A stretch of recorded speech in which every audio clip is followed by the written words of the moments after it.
할렐루야. 여러분을 다 축복합니다.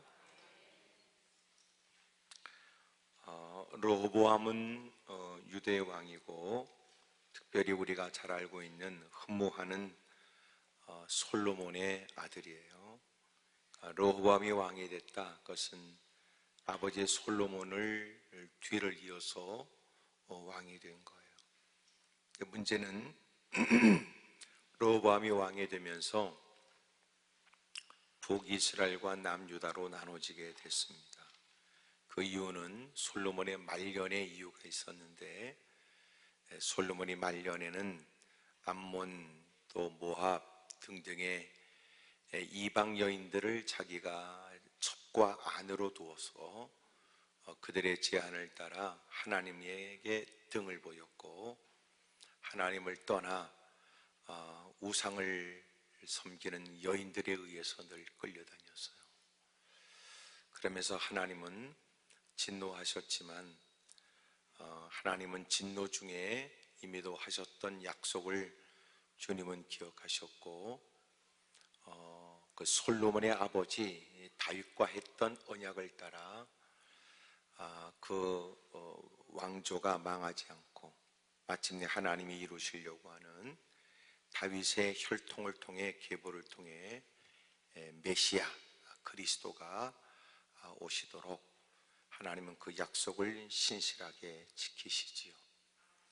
그래서 솔로몬에게 반역했던 여로보암이 솔로몬의 아들 르호보암과 함께 나라를 서로가 나누게 됩니다.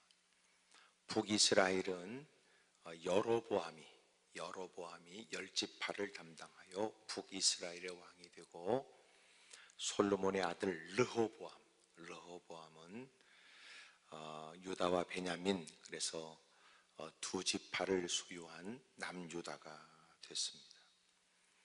이 일에 용납하지 않아서 전쟁을 일으키려고 했는데, 하나님이 이 일을 막으심으로 이 모든 나라가 둘로 나눠짐이 하나님께로부터 주어진 일이다. 하나님께로부터. 그래서 나라가 둘로 나눠지게 돼요. 오늘 성경은 이제 르호보암에 대한 얘기예요. 르호보암이 나라가 견고해졌어요. 세력이 강해진 겁니다. 그럼 왜 강해졌을까요? 이것은 하나님께서 그에게 주신 특별한 은혜였는데, 11장 15절 바로 옆이에요. 아니야, 역대하 11장 15절 16절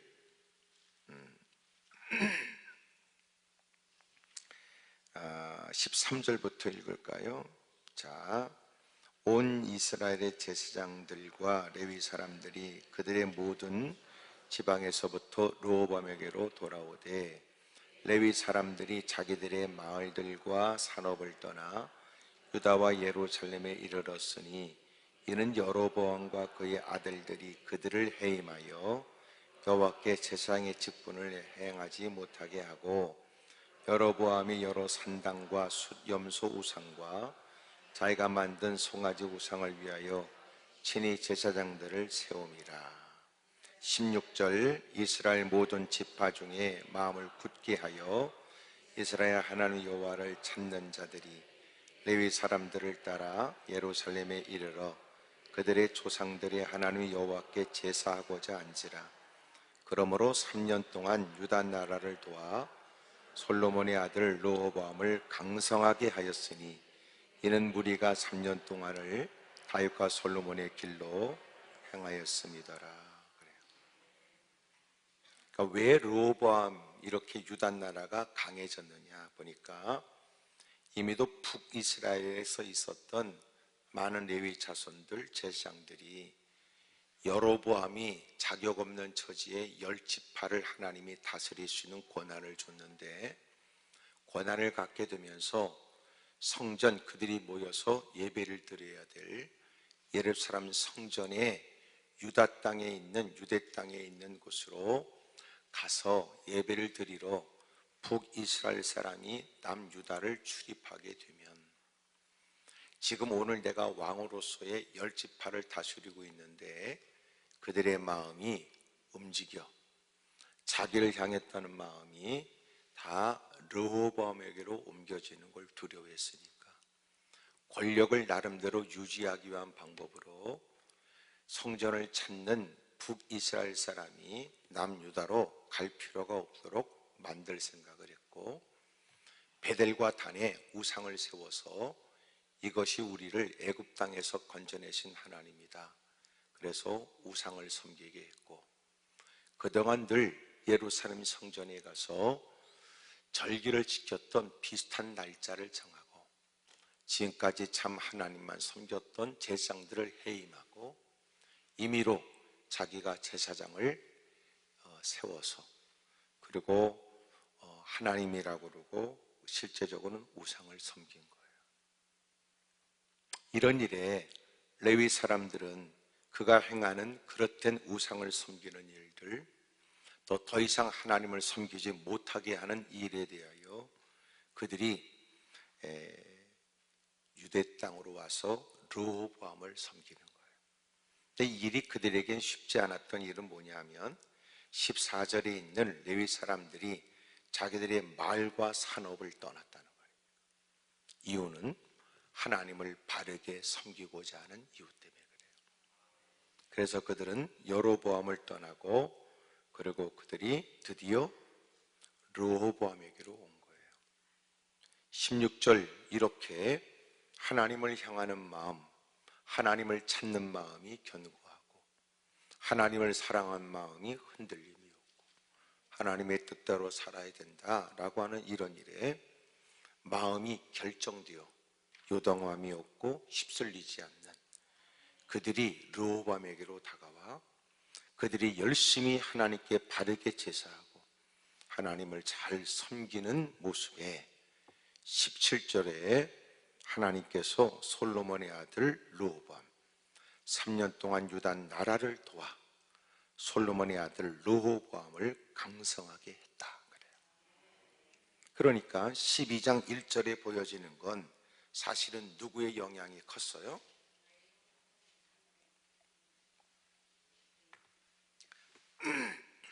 마음을 굳게 하여 하나님을 찾는 레위 사람들에 의해서 그런 거예요.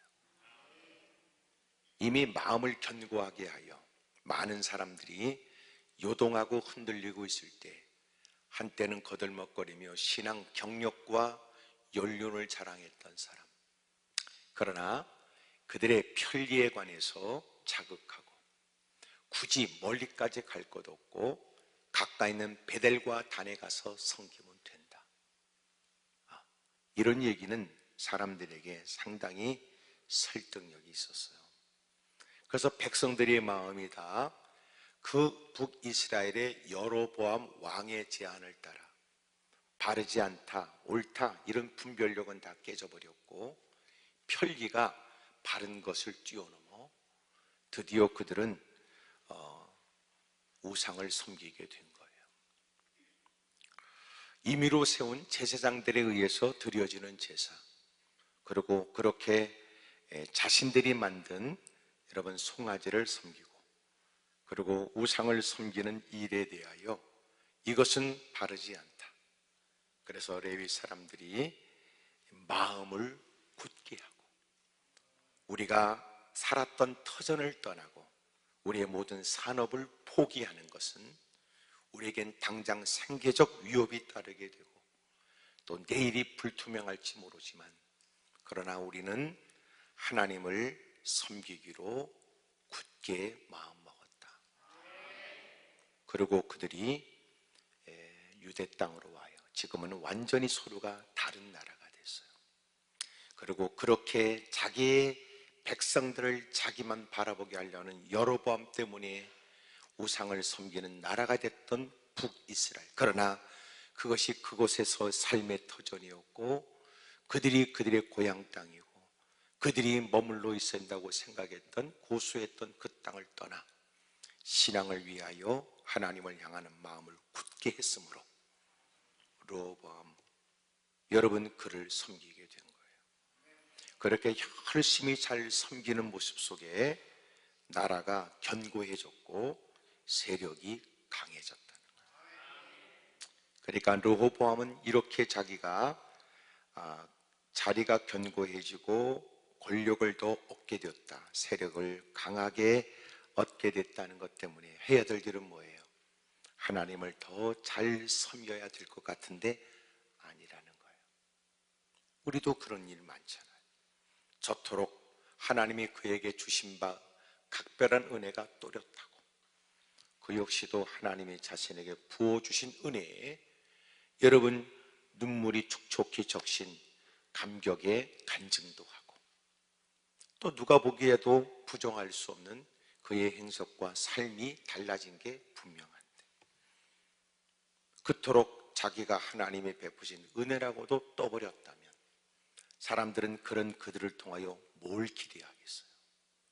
그만큼 이전보다 더 여유 있는 시간을 하나님께 드리고 더 여력 있는 환경 가운데 하나님의 거룩한 일에 더 헌신하고 어렵고 힘들었던 한때를 떠올려 오늘 달라진 위상과 형편으로 힘들고 어려운 사람들을 살피고 도와주고 이제는 그토록 기도의 후원이 있었다는 걸 부정할 수 없으니 이제는 어떻게 하면 주의 종을 섬기고 어떻게 하면 내가 하나님의 거룩한 일에 앞장서고 여러분 우리는 당연히 그런 모습을 생각하잖아요. 그런데 우리도 주변에서 많은 안타까운 일을 목격해요. 사람들은 고개를 절레절레 흔들면서 사람이 변질됐어. 놀라운 건 그의 환경의 변화를 자랑했고 간증했던 그가. 그러나 실상은 변질되어 버린 거예요. 참 너무나 슬프고 안타깝지요. 여기 강해짐으로 뭐 이런 일들이 성경에는 우리 가슴 아픈 얘기들이 많아요. 왜 그럴까? 누구보다도 헌신하고 누구보다도 열심히 잘 충성해야 될 것 같은 사람들이 왜 그럴까? 여러분 우시야 왕도 나중에 강성해지니까 그는 하나님의 성전에 들어가서 몹쓸짓을 하잖아요. 그가 행했던 건 뭐였어요? 그가 행했던 것은 향단에 가서 붙잡고 자기가 분향하려고 했던 거예요. 근데 그 우시야 왕은 강성해지자 자기가 성전에 들어갔다. 제가 지난주에 설교를 했거든요. 들어가는 것으로 그 사람을 평가하지 말아라. 들어가서 뭘 하는지를 보고 평가해라. 그러니까 성전에 들어갔다라고 하는 건 누구보다도 더한 믿음이고 누구보다 더 주님을 경배하고자 하는 모습처럼 보여졌지만 우시야 왕은 그가 강성해지자 성전 안에 들어가 제사장들만 할 수 있는 주님이 구별한 그 일에 자기가 분향하겠다고 나서는 거예요. 만류하는 제사장의 손길을 갖고 있는 권력으로 위력으로 부리치고 그럼에도 불구하고 분향하려는 일에 하나님의 선을 넘은 그에게 개입하여 이마에 나병이 들게 했고 그래서 그는 마침내 쫓겨나가요. 그리고 그는 홀로 별궁에서 있다가 생애를 마치게 돼요. 아주 비참하고 부끄러운 인생이 됐죠. 그러므로 성전 안에 들어갔다. 그것으로 남다른 믿음을 함부로 추론하지 말아라. 그 안에 들어가서 그 인간이 뭘 하는지를 봐라. 그래서 중요한 건 들어온 것이 아니라 무엇을 하느냐가 더 중요하다. 누군가는 엉뚱한 짓만 하면서 교회를 출입하는 사람이 누구보다 믿음이 좋았던 것일까? 이단들은 빈번하게 교회를 출입하여 사람들에게 이목을 끌고 열심 있는 사람으로 인정받으려고 속셈을 갖고 있는 사람, 그가 애쓰는 모습을 보면 누구보다 믿음이 있어 보이지만 아니다. 실상 그가 뭘 하는가를 봐라. 그의 마음의 꿍꿍이, 그가 은밀하게 행하는 일들, 그리고 밖에서 알 수 없는 교회 안에서의 그의 활동들, 그것이 그의 신앙이니까. 근데 그 우시아 왕도 왜 그렇게 했느냐 보니까 강성해져서 그런 거예요. 강성해진다는 것은 나쁜 말은 아니지만 우리가 갖고 있는 개인적 삐뚤어진 성향에 의해 강성해졌다, 부족함이 없다는 것이 여러분 죄가 고개를 들게 하는 환경이 된다는 거예요. 나도 이만한 때가 됐으니까 나도 한마디 해야지. 나도 이만한 형편이 됐으니까 나도 나설 때가 됐지. 이러니까 엉뚱한 짓이 벌어져요. 이미도 열심히 행하는 일에 주님이 어여삐 여기셔서 부어주신 은혜라면 그는 주님이 어여삐 여기신 그 마음을 더 아름답게 유지하면서 더 좋아진 조건들을 갖고 주의 뜻을 펼쳐야 마땅하지.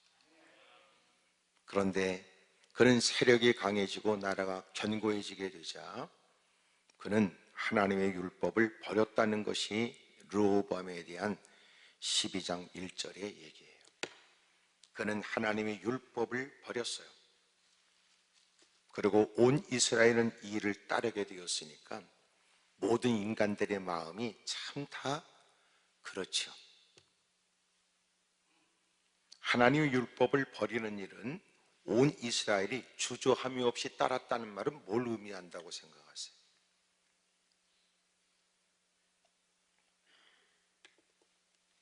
우리는 죄악 가운데 태어났기 때문에 죄에 대한 매력이 말씀대로 순종한다는 것보다도 더 강하게 느껴요. 그러니까 하나님의 뜻대로 살아야 된다고 하는 것은 원칙적으로 옳고 그름에 대한 분별 차원에서 수용하지만 희한하지요. 우리는 워낙 종자가 더러워 죄악 가운데 태어난 우리는 이상하게 죄가 더 매력적으로 느껴진다는 거예요. 죄악 가운데 태어난 우리는 죄 짓는 게 더 편한 거예요. 하나님 말씀대로 살려고 하는 일에는 온 이스라엘이 본받는 것은 버거운 일이며 세월이 지나도 여전히도 쉽지 않은 일인데 율법을 버린 이 일은 온 이스라엘이 서슴없이 따랐다는데 뭐가 느낌이 없어요.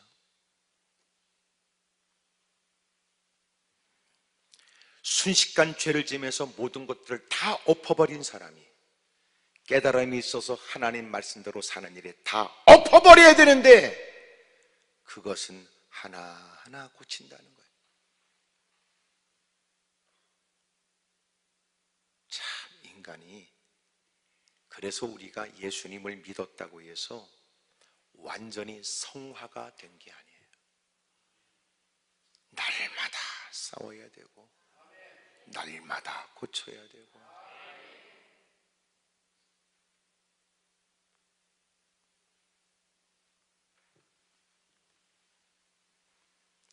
여호와의 율법을 버림으로 온 이스라엘이 범죄를 하게 됐고 그들이 여호와께 범죄하였기 때문에 하나님의 이 일을 용납하지 않았다. 그것이 2절부터 있는 내용으로 사실은 12절까지 이어지는 거예요. 하나님이 그를 강하게 했고 그리고 하나님이 그에게 세력을 하나님께서 주셨어요. 그 이유는 이미도 마음을 굳게 하여 하나님을 바르게 섬기겠다고 하는 사람들에 의한 열매였던 거예요. 근데 그런 열매로서의 강해지게 되니까 이제는 그 강한 것을 가지고 강한 것을 가진 무사람과 다를 바 없는 행태를 보이게 됐던 거예요. 그러므로 율법을 버렸어요. 여러분, 이것을 성경은 뭐라고 그래요? 범죄하는 거예요. 범죄. 하나님의 뜻을 버린 것은 이게 죄란 말이에요. 그러니까 죄는 뭐로 구분해요? 말씀으로요. 우리가 옳고 그름은 우리의 기분에 있지 않아요. 다수의 여론이 기준이 아니에요. 학식에 의한 게 아니에요. 세상의 여러분 논리, 말장난이 아니에요. 하나님의 말씀에 기준된 거예요. 말씀을 버리는 것, 이것이 범죄란 말이에요. 그러므로 회개는 뭐래요? 말씀대로 살지 못한 것을 회개하는 거예요. 주님이 뭘로 심판하세요? 말씀으로 심판해요. 이 땅에 또렷하게 귀에 들려진 말씀, 그 말씀으로 우리를 판단하세요.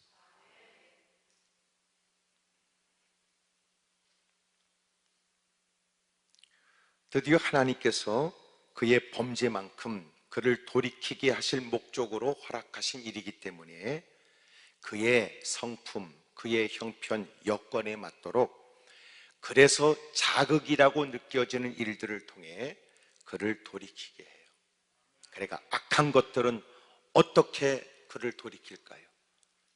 더럽게 악한 것들은 어떻게 주님께서 그를 돌이키게 할까요? 많이 쓰는 말인데 잘 생각이 안 나죠? 임자 만나게 하는 겁니다. 임자 만나는 걸 뭐라고 그래요? 그놈보다도 더 독한 놈을 만나게야.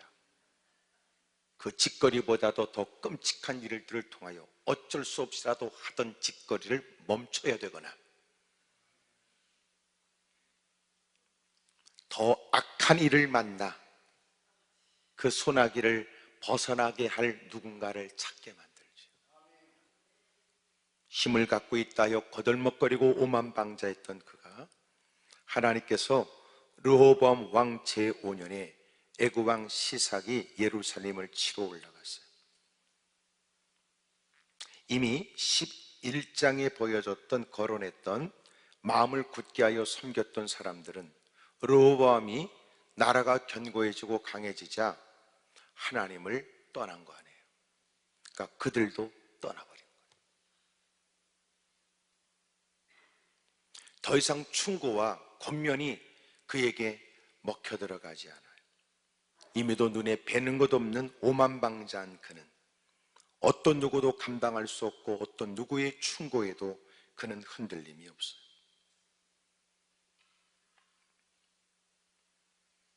하나님은 르호보암 제5년에 애굽 왕 시삭을 일으켜 예루살렘을 공격하게 했어요. 그에게 병거가 1200대요 마병이 6만 명이고 애굽에서 그와 함께 온 백성 곧 리비아와 숫과 구스 사람이 헤아릴 수 없이 많아요. 이것은 짧은 한 절로서 다 표현할 수 없는 어마어마한 예루살렘이 소위 르호보암이 감당할 수 없는 일이에요. 드디어 4절 시삭이 유다의 견고한 성읍들을 빼앗고 예루살렘에 이르게 됩니다. 그때 유다 방백들이 시삭의 일로 예루살렘에 모였어요. 그때 선지자 스마야가 르호보암과 방백들에게 나와 이르되 여호와께서 이같이 말씀하시기를 너희가 나를 버렸으므로 나도 너를 버렸다. 시삭의 손에 그래서 넘긴 것이다 라고 가르쳐 준 거예요. 아이고, 이런 일을, 그런 일이 있기 전에 얘기하지 그때는 못 알아들어요. 귀를 자기가 자기의 손가락으로 양귀를 틀어막고 있으니까. 그리고 모든 사람들은 다 내 앞에 무릎을 꿇고 내 말만 들어라. 어떤 누구도 옳고 그름에 관해서 충고할 사람이 점점 줄어들어요. 충고하여 그의 심기가 불편하면 갖고 있는 권력과 세력으로 그를 죽여버리니까. 그런 중에 애굽 왕 시삭이 와서 예루살렘을 치러 올라왔잖아요. 이미 견고한 성읍들은 빼앗겼고 이제는 예루살렘에 이르게 되었으니 처지가 너무나 긴박한 형편이 됐어요. 그때 스마야가 말하기를 아직도 그들에게 남아있는 기회를 선용하도록 들려주는 거예요. 왜 이런 일이 된 줄 아십니까? 한때 하나님만 섬겼던 한때 견고한 믿음을 갖고 다가와 엎드려 기도하며 바른 신앙의 일들을 본을 보여가며 그런 일에 같이 따라가며 행했던 그때는 하나님이 강하게 하셨고 우리에게 어떤 누구도 넘볼 수 없는 세력을 갖게 하셨으나 이렇게 된 것은 하나님을 버렸기 때문입니다. 그 말을 듣고 6절 이에 어떤 반응을 보였어요? 이스라엘 방백들과 왕이 스스로 겸비하여 이르되 여호와는 의로우시다. 참 여러분, 여기 나오는 스스로에 대해서 나는 불만이 많아요. 6절에 스스로, 7절에 스스로, 스스로가 두 번이 나와요. 스스로. 12절에 스스로, 스스로, 스스로. 에? 스스로가 뭐예요? 에? 스르륵 겸비해졌다는 것 같다는 말 같아요? 스르륵? 아니에요. 하나님이 이미도 감당할 수 없는 고통과 어려움을 준 거예요. 그러나 그럼에도 불구하고 주님이 스스로 겸비했다 이렇게 성경에 기록된 건 왜 그래요? 고난을 만난다고 다 겸비하는 것 아니고 어려움을 만났다고 무릎 꿇는 것은 아닐 때 그들은 시삭을 통하여 어려움을 겪고 또 마지막 기회처럼 들려주시는 여기 스마야 선자를 통하여 주시는 말씀에 비로소 그들은 회개하고 돌이킨 거예요. 그걸 스스로 겸비하여 스스로 겸비, 스스로 겸비, 스스로 겸비. 왜 네 번 해요? 네 번이 나왔으니까 네 번 한 거예요.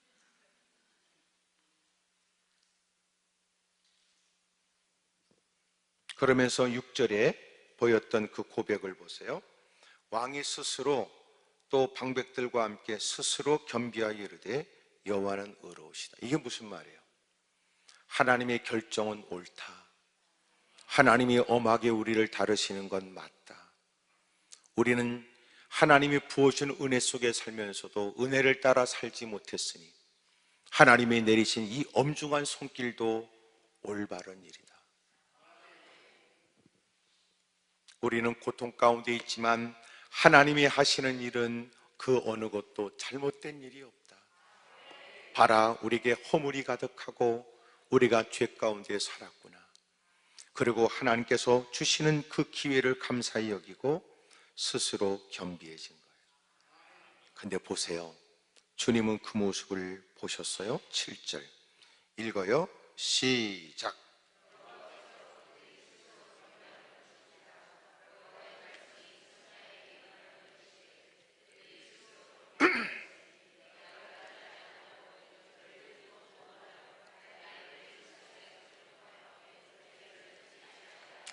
여러분 이 말씀을 보면 뭘 느껴요? 하나님이 얼마나 우리를 위하시는가 보자. 위하시는가.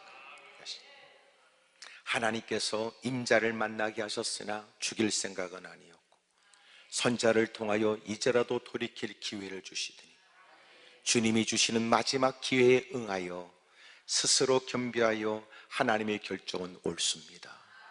우리가 잘못했습니다. 그들이 그렇게 회개하고 돌이키는 걸 보시고 주님이 기다렸다는 듯이 이를 기쁘게 여기셨고 그러나 주님은 그 모든 것이 없었던 일처럼 다시 본래대로 돌아가게 하진 않았어요. 그래서 뭐라고 그러셨냐면 내가 멸하지 아니하고 완전히 멸하지 않고 저희를 조금 구원하여 내가 너에게 준 복된 일이 너희가 짊어지기에는 감당하기 어려운 짐이었구나. 그럼에도 불구하고 주님은 더 많은 걸 주시고자 없었던 근육을 키워주기로 하신 거예요. 그래서 주님은 그들에게 조금 구원했대. 완전히 없었던 것처럼 하게 된다면 또 똑같은 짓을 할 게 뻔하며 유혹과 미혹에 다가와도 그 모든 걸 감당할 여전히 영적 근육이 없는 그들. 그래서 주님은 완전히 멸하진 않아도 조금 구원하여 그들로 하여금 뭘 가르쳐 주려고 하시느냐. 8절에 시작.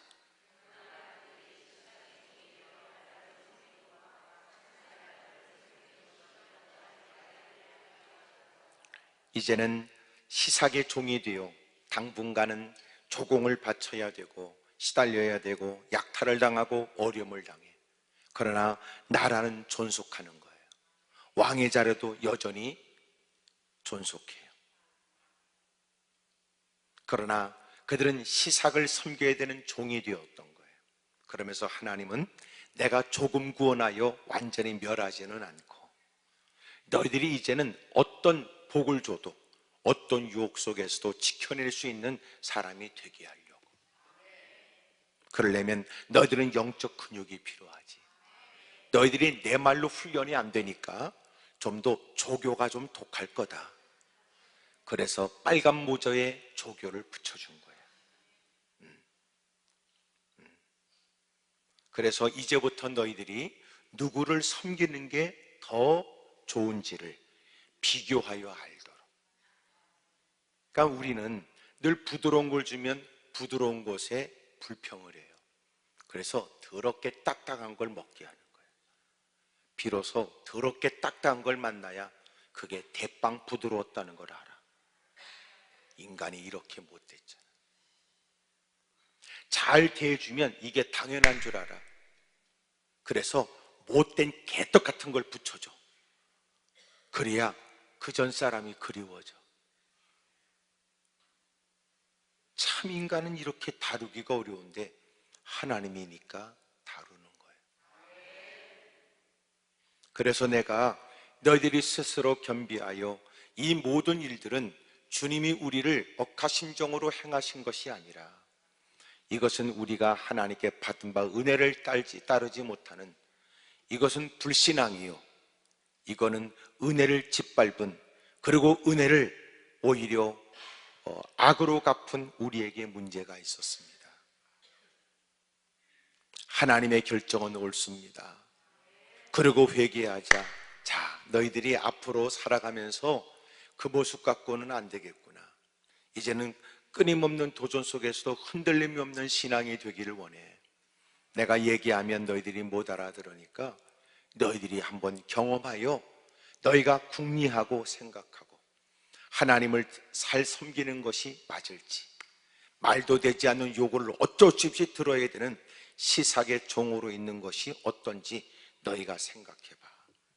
그래서 주님이 그들에게 여러분 시삭을 섬기는 종으로서의 고통과 고난의 시간을 허용하신 거예요. 그래도 그들에게 뭐가 있어요? 은혜가 있는 거예요. 은혜가. 이것은 끝이라는 개념이 아니라 다시 힘을 내서 일어나라는 거니까. 물론 그들이 겪는 일들은 하나님을 섬겼을 때, 나라가 견고하고 세력이 강해졌을 때 여러분 그때와 비교할 수 없는 너무나 고통스럽고 괴로운 거예요. 옛날 것처럼 브랜드를 따질 수가 없어요. 옛날 것처럼 여러분 그렇게 부드러운 것만 찾을 수가 없어요. 오늘도 여러분 배는 채울 수 있겠고 오늘로 살아갈 수는 있겠지만 옛날에 호화스러웠던 일들은 옛날 일이 된 거죠. 그 일에 9절에 애굽 왕 시삭이 올라와서 예루살렘을 치고 여호와의 전 보물과 왕궁의 보물을 모두 빼앗고 솔로몬이 만든 금 방패도 빼앗았대요. 여러분 금 방패가 어떤 건 줄 아세요? 금 방패가 솔로몬이 최고의 부를 누리고 있을 때 역대하 9장을 보세요.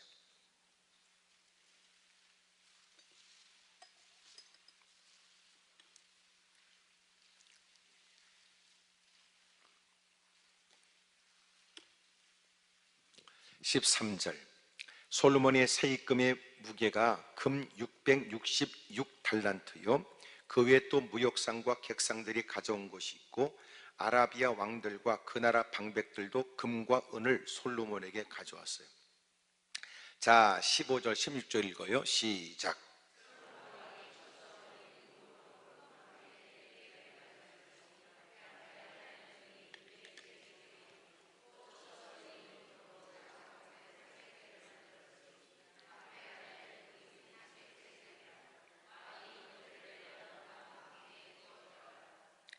하여튼 17절에도 보도 왕이 또 상아로 큰 보좌를 만들고 순금으로 입혔고 하여튼 어마어마하게 예? 어마어마하게. 예? 20절 솔로몬 왕이 마시는 그릇은 다 금이고 레바논 나무 궁의 그릇들도 다 순금이라.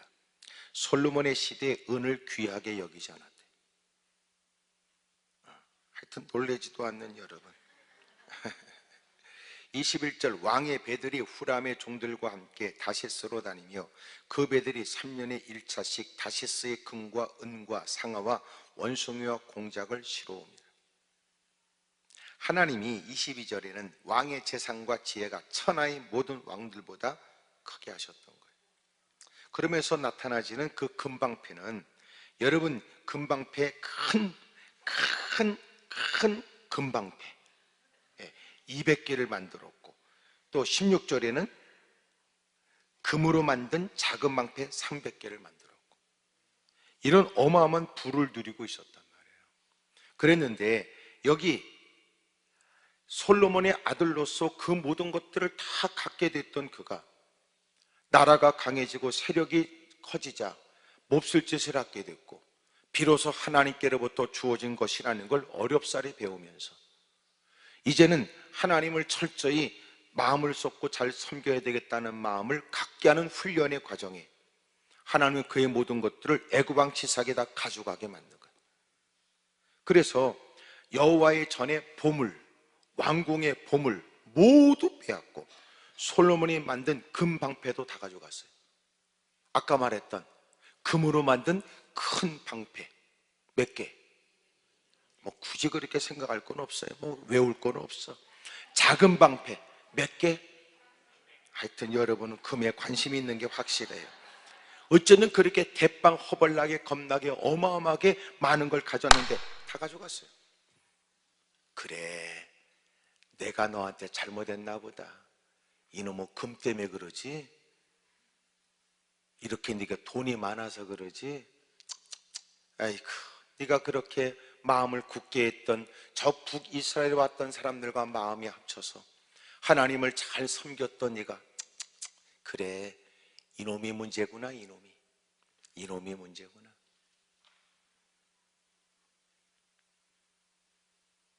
그러잖아. 때로는 그 전에 애들이 그냥 금이야 오기야 애를 키우다가 애가, 여러분, 그 집에 있는 모서리에 딱 부딪혀서 자저러지게 소리를 지르면 울지 말라고 그러고, 이놈이 그랬냐 이놈이?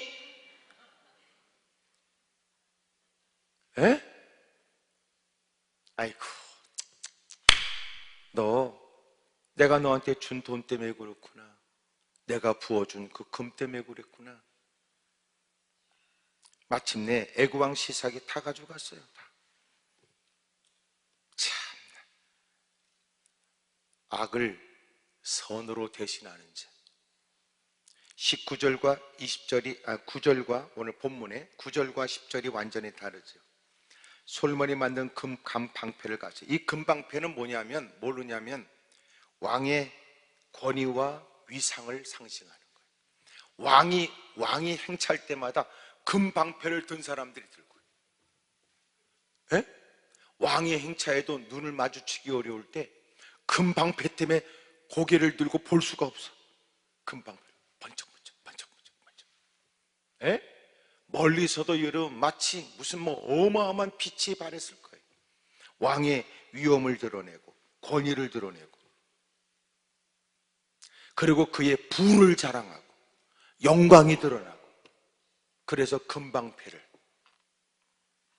그런데 여기 애굽 왕 시삭이 다 가져갔어. 어?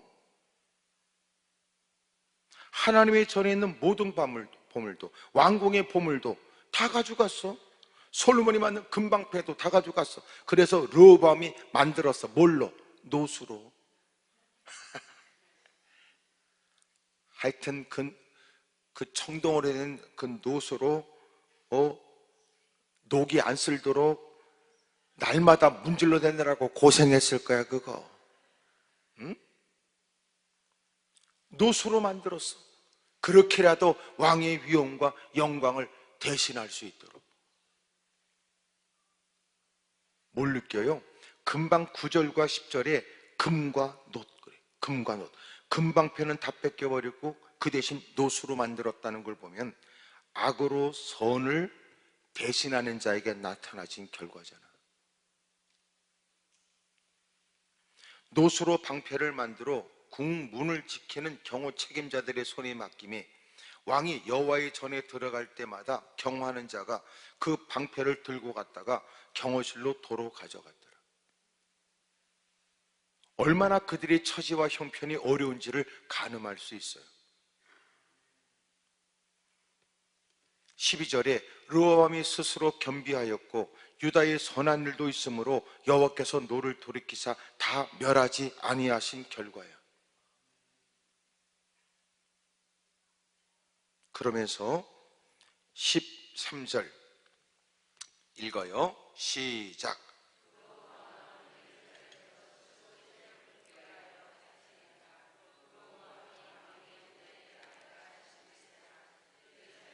여호와께서 이스라엘 모든 지파 중에서 택하여 그의 이름을 두신 성에서 17년 동안 다스리니라. 르호보암의 어머니 이름은 나아마요 암몬 여인이더라. 자, 굳게라는 말이 두 번째 등장을 해요. 굳게라는 말이 어디 등장했었어요? 11장 16절 11장 16절에 이스라엘 모든 지파 중에서 마음을 굳게 하여 이렇게 나왔죠. 그렇게 마음을 굳게 해서 하나님을 섬겼던 사람, 그들에 의해서 르호보암의 나라가 견고해진 거예요.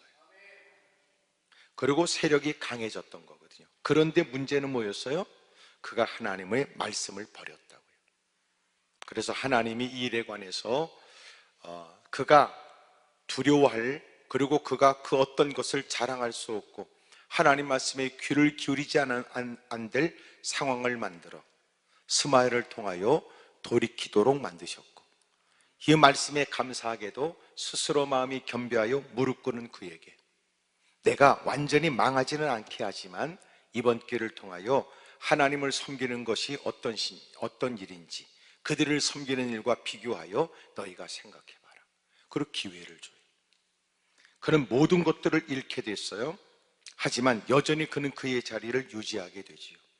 그리고 마침내 그는 다시 회복이 된 듯한 때 그가 13절에 했던 일은 르호보암은 예루살렘에서 스스로 세력을 굳게 하여 다스리니라.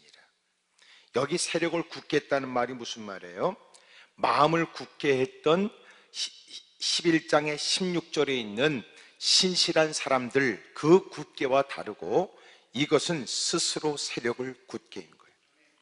다시 말해서 이미도 왕 시삭에 의해서, 애굽 왕 시삭에 의해서 고통과 어려움을 당하여 상실했던 모든 자기의 세력을 다시 안정권이 들도록 정치적이고 군사적 안정을 꾀하게 됐다는 거죠.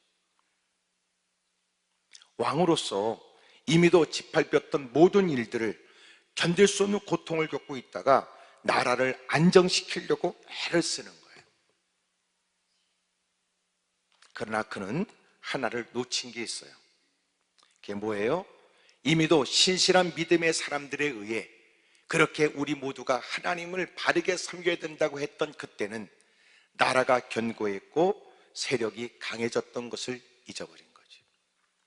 물론 당장 이렇게 여러분 공격을 당하고 어려움을 당해서 많은 일들이 다 파손됐고 훼손됐다는 것은 부정할 수 없어요.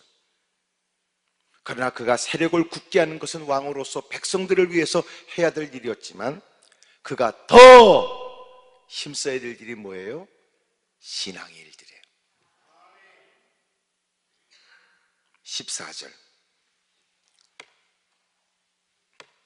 시작.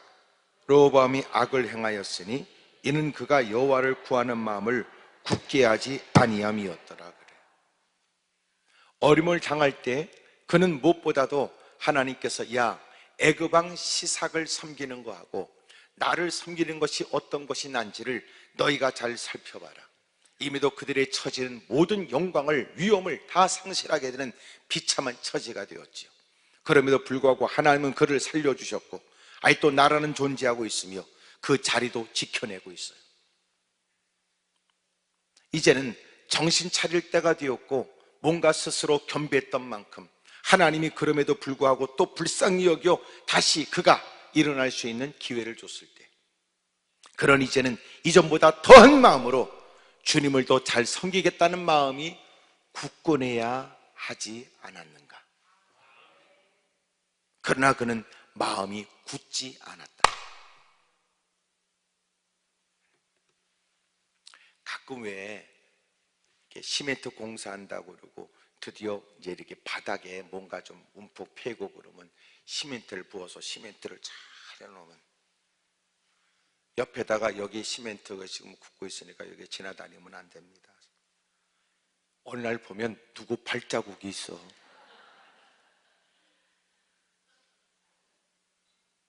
누구 발자국이 없으면 고양이의 발자국도 있더라고. 왜 그 발자국이 생겨요? 굳기 전에. 굳기 전이잖아. 우리의 마음이 굳어야 돼. 이건 견고하다는 것이고 요동함이 없다는 것이고 그 어떤 일에도 영향을 받지 않는 거죠. 이미 다 여러분 굳어진 그곳은 사람이 다녀도 괜찮지만 그러나 굳기 전에는 안 돼. 어찌 보면 우리의 신앙이 견고하여 확실하지 않으면 어떤 일을 시도하는 건 조급한 마음으로 행하는 일은 대단히 위험한 일일 수 있죠.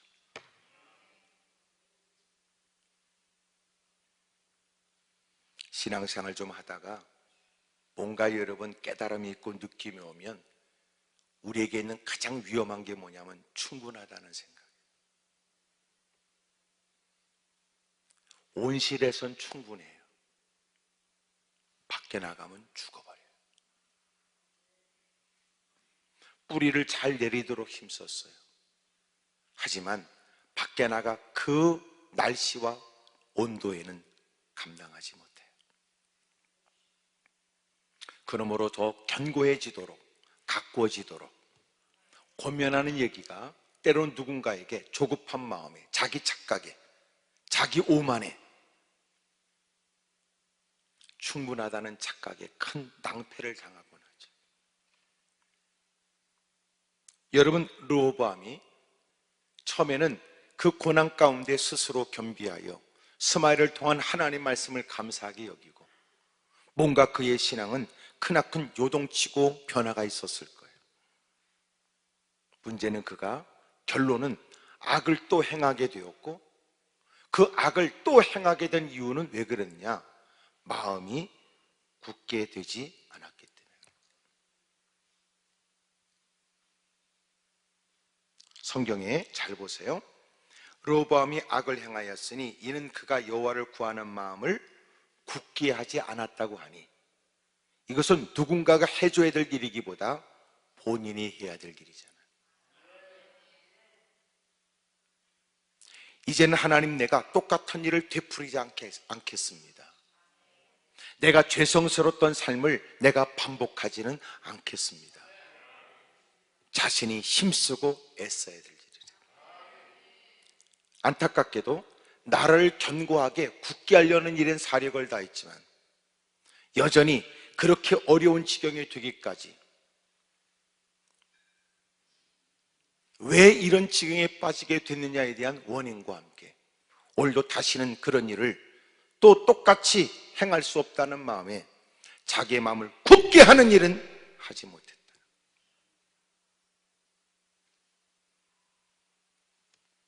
예배도 마찬가지예요. 예배를 드려봐야 듣고 수긍은 하지만 마음을 굳게 하는 건 본인이 해야 되잖아. 본인이.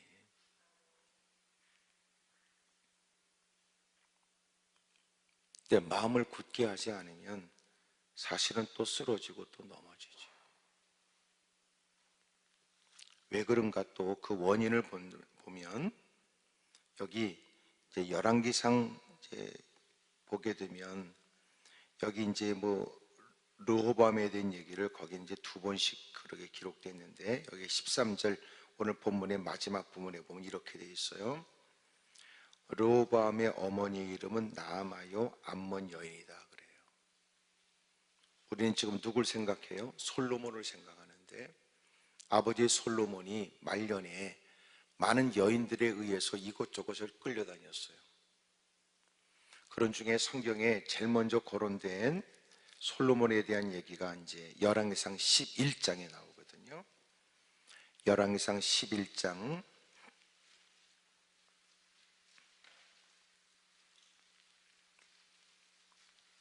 3절에 보면 531면에 왕은 후궁이 700명이요 첩이 300명이라 그의 여인들이 왕의 마음을 돌아서게 하였더라.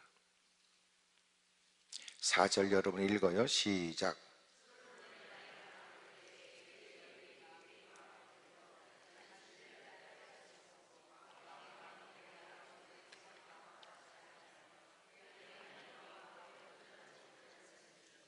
오 절 시작.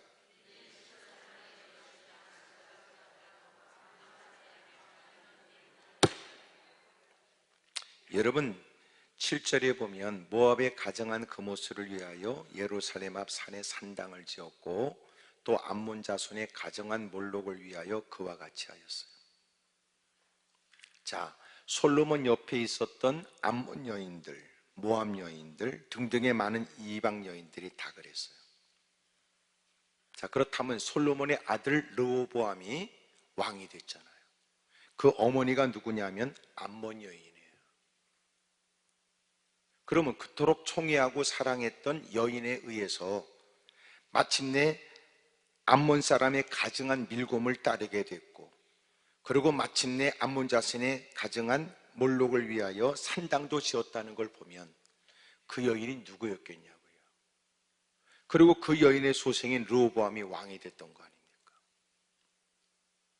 그러니 이렇게 르호보암이 견고한 믿음을 갖고 있는 사람들의 지지와 그리고 도움을 받아가면서 하나님이 부어주시는 강성해졌고 견고해진 나라가 되었을 때, 그가 하나님 말씀을 버렸고 애굽왕 시삭을 통하여 비로소 깨닫게 된 듯하지만 그는 여전히도 마음을 굳게 하지 못해. 그래서 그는 악을 행하게 되었다. 근데 그 말씀 이전에 뭐라고 하냐면 르호보암의 어머니 이름은 나아마요 암몬 여인이다. 그러니까 그에게 지금 누가 영향을 주는 거예요? 엄마가 영향을 주는 거예요.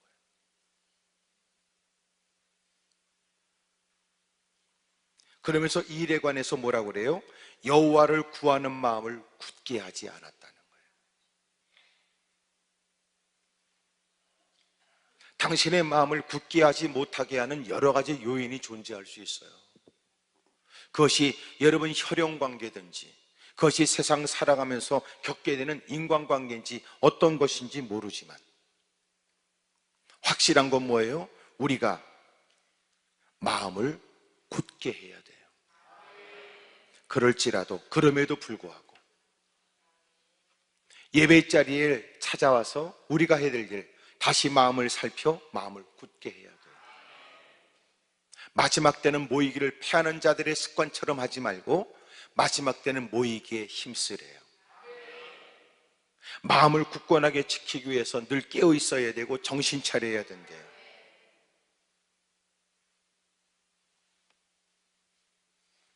예배 자리에 이 자리에 있다는 것이 우리에게는 새로운 시작이지 이게 끝이 아니에요. 왜? 여러분은 마음을 굳게 해야 돼요. 시편 57편을 보겠습니다. 시편 57편 7절.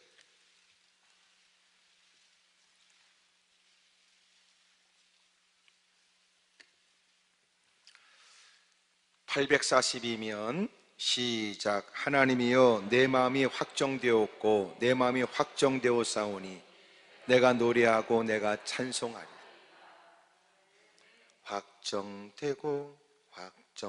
확정되었사오니, 그런 찬송을 부르지 않습니까? 내 마음이 확정되었고 내 마음이 확정되었사오니. 확정하시라고요. 예? 역대하 20장 보세요. 역대하 20장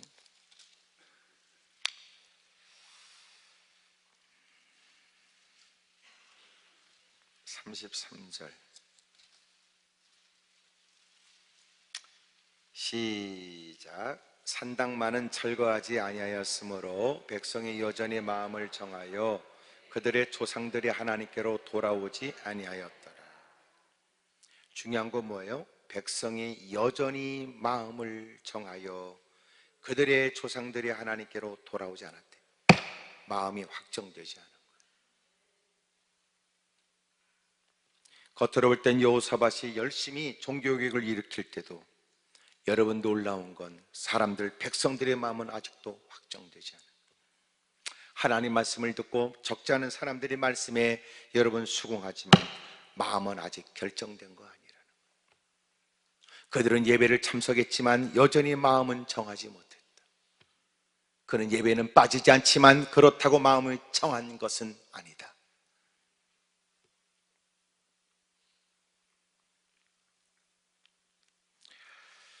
마태복음 24장을 보겠습니다. 마태복음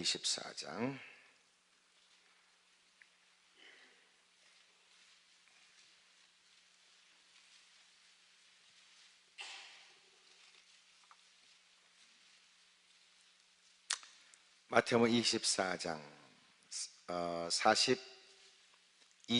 42절, 43절, 44절 다 같이 시작. 그러므로 깨어 있으라. 어느 날에 너희 주가 임할는지 너희가 알지 못함이니라. 너희도 아는 바니 만일 집주인이 도둑이 어느 시각에 올 줄을 알았더라면 깨어 있어 그 집을 뚫지 못하게 하였으리라. 이러므로 너희도 준비하고 있으라. 생각하지 않은 때에 인자가 오리라. 여러분, 확고한 결단의 말은 어디 써 있을까요? 이것은 44절이에요. 이러므로 너희도 준비하고 있으라. 이 준비하고 있으라. 준비하고. 이것이 뭐와 같으냐면 우리 본문에서 말하는 굳게라고 하는 말과 여러분 신약의 거반 비슷한 말이에요. 구약의 말씀을 여러분 단어를 번역하여 여러분 그런 확고한 결단에 대한 것이 여러분 신약 성경의 44절 준비하고 있으라. 확고하게 결단하고 있으라. 결단하고 살아야 된다.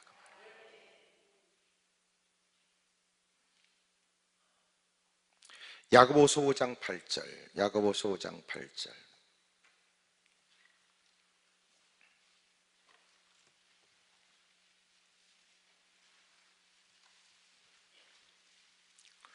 야고보서 5장 8절.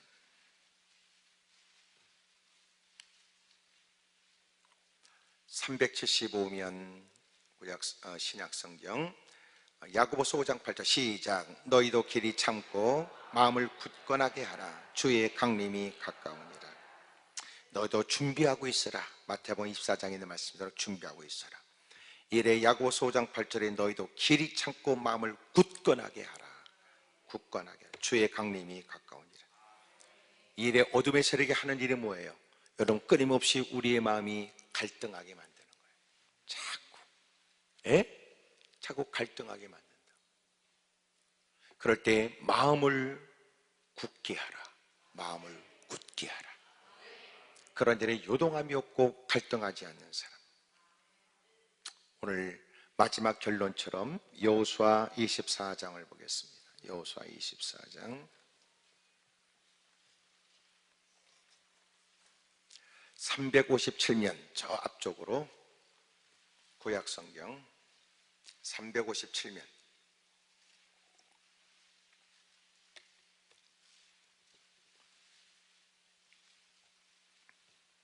여호수아 24장 14절. 그러므로 이제는 여호와를 경외하며 온전함과 신실함으로 그를 섬기라. 너희의 조상들이 강척족과 애굽에서 섬기던 신들을 치워버리고 여호와만 섬기라. 15절.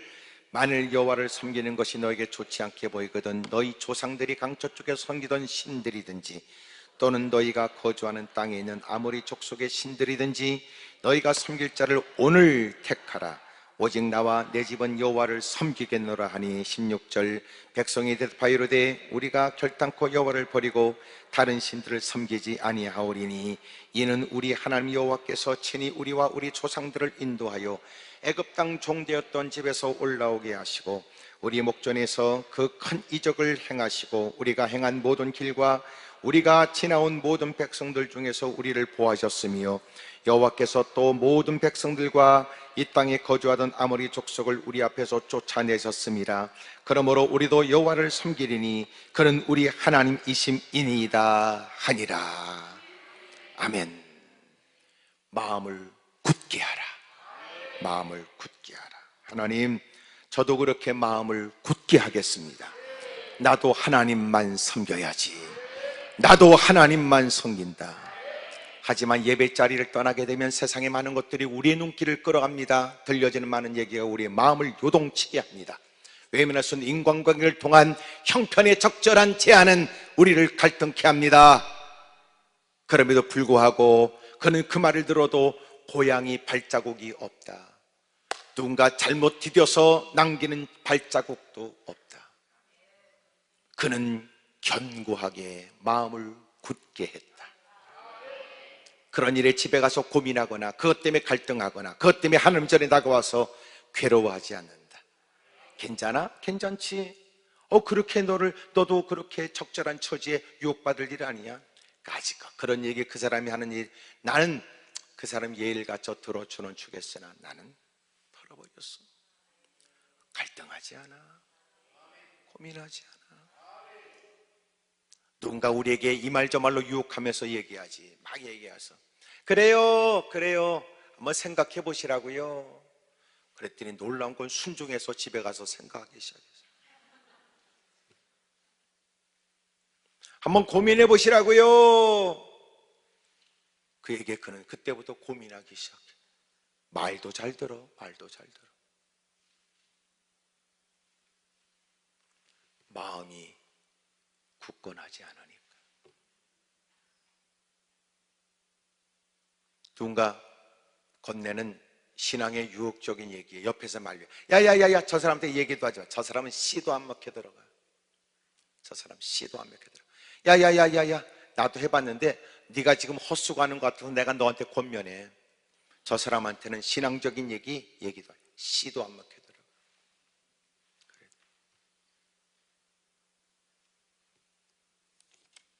하나님, 우리의 마음이, 주님을 향한 마음이 견고하게 해주십시오. 굳게 해주십시오. 이제는 제가 그렇게 힘쓰고 애쓰고 몸부림치겠습니다.